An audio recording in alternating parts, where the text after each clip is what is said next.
code in 5? Who wants to do code in 5? 5 minutes for code? Oh, hell, bring it, boy. Code in 5. What up, everybody? My name is Paul Abernathy, your host for Code in 5. Today, we're going to talk about the required branch circuits for a dwelling unit. Now, of course, you're going to have a number of branch circuits to supply the actual general use and general lighting load. Again, so you're going to use 220.11, which tells you how to do the measurements to get a square footage. And then, of course, 220.14J is going to tell you to do 3 VA per that square footage. And then you're going to have a certain amount of VA, and you're going to divide that down and try to find out how many branch circuits you need to handle that general use and general lighting load. That's not the topic of today's podcast. We're talking about what are the minimum required branch circuits other than that, the ones that people tend to forget about, and that is your small appliance branch circuit, your laundry branch circuit, your bathroom branch circuits, and your garage branch circuits. Now, the code requires that I have in C1 of 210.11, I have to have 2 or more 20 amp branch circuits. Now, they're going to supply the receptacles that serve the countertop. They're going to supply the receptacle that serves the wall receptacles throughout the kitchen, let's say. Even in the dining room are permitted to be served by this small appliance branch circuit. 2 or more. So could I have more than 2? Absolutely. I have a minimum of 2, though, are required. Next would be the laundry branch circuit. So in addition to the branch circuits required by other parts of this section, like what we just talked about, the small appliance, I have to have at least 1 additional 20 amp branch circuit. And what is that for?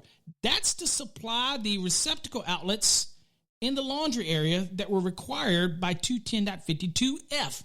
And this circuit can serve no other outlets. So it can't serve the lighting, okay? Only for those receptacles that are covered in 210.52F, okay? Next, we have the bathroom branch circuit.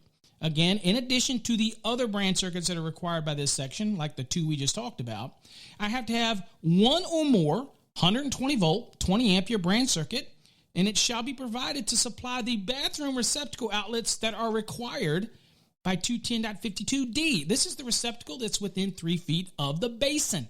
So that's what this one. Could I have more than 1? Absolutely. Do I have to have at least 1? Yep. Got to have at least 1 120 volt, 20 amp branch circuit.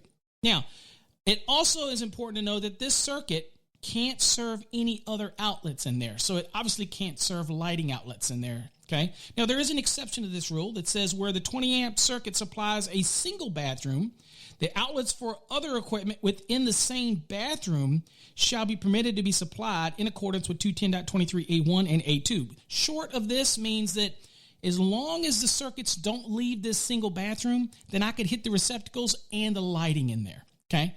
Go read those code sections to understand a little bit better, but that's what it's saying. It can't leave that bathroom to go to another because it's very common to hit a receptacle in one bathroom and then hit a receptacle in another bathroom. To use this exception, you can't do that. It has to stay within that single bathroom.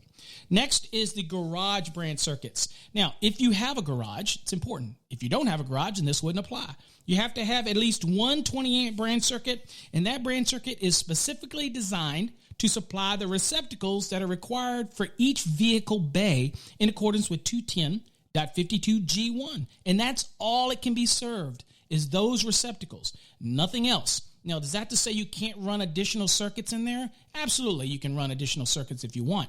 But the required at least one 20 amp branch circuit is there for those receptacles for those each vehicle bay. And that's required in 210.52G1, of course. And again, that circuit itself can supply no other outlets, just those vehicle bay receptacle outlets. Of course, there is an exception that says, oh, by the way, if you've got a receptacle just outside, let's say it's that receptacle for 210.63 within 25 feet of the outside air conditioning unit, and it's readily accessible, can I hit that with that 20 amp circuit?